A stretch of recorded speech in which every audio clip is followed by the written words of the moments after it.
साल 2023 तो आप लोगों के लिए बहुत खतरनाक रहा, ना कंस्ट्रक्शन सेक्टर चल सका, ना ही रियल एस्टेट सेक्टर परफॉर्म कर सका।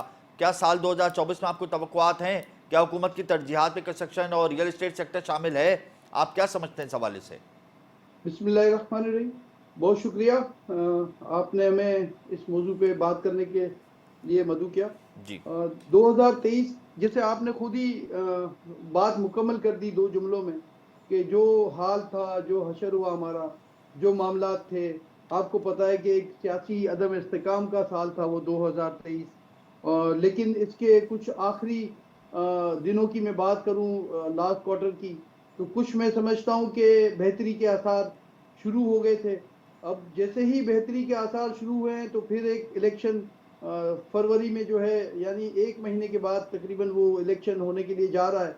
वो फिर से एक बेयकीनी की सूरत हाल हमारे सेक्टर के लिए है। एक मैसेज है कि आगे जो आने वाली हुकूमत है उसकी क्या पॉलिसी होगी। जैसे आपने एक बात कही कि हुकूमत की तरजीहात, तो अब तो हुकूमत है नहीं, तो हमें तो नहीं पता कि आने वाली गवर्नमेंट की क्या तरजीहात होंगी। लेकिन निगरां हुकूमत के हवाले से मैं ये कह दूं कि थोड़ा सा इस्तेकाम आना शुरू हुआ था। और हम समझते हैं कि अगर ये थोड़े टाइम और ये मामला चलता तो बहुत ही बेहतर हो जाता। हो सकता है हुकूमत आने के बाद, जो नई हुकूमत आएगी उसके बाद कुछ ये बेहतरी आ जाए। लेकिन मैं समझता हूँ कि टाइम लगता है हर चीज़ को सेटल होने में, स्टेबल होने में। और फिर जो इलेक्शन होने जा रहे हैं उसके बाद जो नई गवर्नमेंट आएगी उसको आने में, उसको चीज़ों को ठीक करने में भी टाइम लगेगा। तो हमारा ये मानना है कि जैसे एक स्टेप लिया गया है चीफ ऑफ आर्मी साहब की तरफ से, उनकी टीम की तरफ से, और उनकी जो निगरान हुकूमत जो हमारे मुल्क में है उनकी तरफ से, जी। इस माशी पॉलिसीज को बेहतर बनाने के लिए, मुल्क के माशी हालात को ठीक करने के लिए, और जो महंगाई है उसको कंट्रोल करने के लिए, तो मैं समझता हूँ कि ये अब जाके कुछ बेहतरी की तरफ ये जाना शुरू हुआ था। आप देख रहे हैं स्टॉक एक्सचेंज भी अच्छा परफॉर्म कर रही है। डॉलर के रेट भी किसी जगह पे आके वो स्टॉप हो गए हैं। और जो स्मगलिंग के हवाले से जो माफियाज हैं उनके साथ जो क्रैकडाउन है वो भी मुसलसल अभी तक जारी है।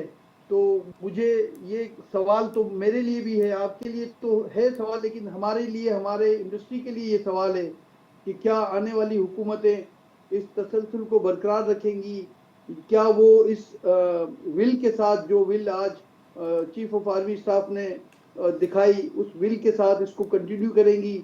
ये सवाल तो मेरे लिए भी एक सवाल है, जिसका मैं समझता हूं कि अभी कोई जवाब देना मुनासिब नहीं है। लेकिन मेरा ये मानना है, हमारी तमाम बिजनेस कम्युनिटी का मानना है जी। कि ये जो तसलसल जो है, जो अभी चल रहा है, जो माशी पॉलिसीज के हवाले से, अगर ये थोड़ा और चल जाए, उसको थोड़ा और टाइम मिल जाए, तो मैं समझता हूँ कि ये मुल्क जो है बहुत बेहतर पोजीशन में आ जाएगा।